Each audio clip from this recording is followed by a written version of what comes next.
আসসালামু আলাইকুম সুপ্রিয় দর্শক, আপনাদের সামনে আমি আবারও হাজির হলাম আমার দ্বিতীয় ব্লগ নিয়ে। তো আজকে আমি আপনাদের সামনে নিয়ে এসেছি আমার ছোটো ভাই। দিস ইজ হাবুলস, তার নাম হচ্ছে Habibullah. Habibullah look at me. এদিকে হাবিবুল্লাহ, ক্যামেরার দিকে দেখো। হাবিবুল্লাহ দেখো একটু, এদিকে এদিকে।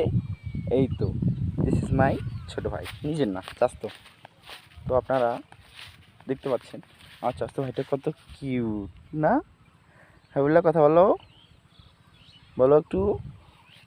তো আমি যেহেতু একজন ব্লগার, তো আপনাদের সামনে আরও অনেক কিছু শেয়ার করতে চাই। আপনাদেরকে আজকে আমি দেখাবো চলেন প্রকৃতি দেখি। দাঁড়ান, আপনাদেরকে একটু, আপনারা দেখতে পাচ্ছেন আমাদের দোলা, দেখো বলা হয় দোলা। এখানে মানুষ ফসল চাষ করে।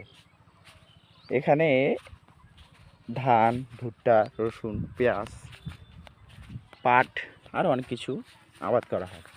এই দেখতে পাচ্ছেন পুকুর, আরও কত কি। গ্রাম মানেই ভরা সৌন্দর্য।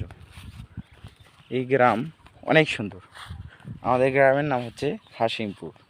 সবাই হাসতেছিল, তো তাই গ্রামের নামটা হয়ে গেছে হাসিমপুর। তো আপনারা আমার ভিডিও দেখে আমার পাশে থাকুন। আসসালামু আলাইকুম, খোদা হাফেজ, বাই।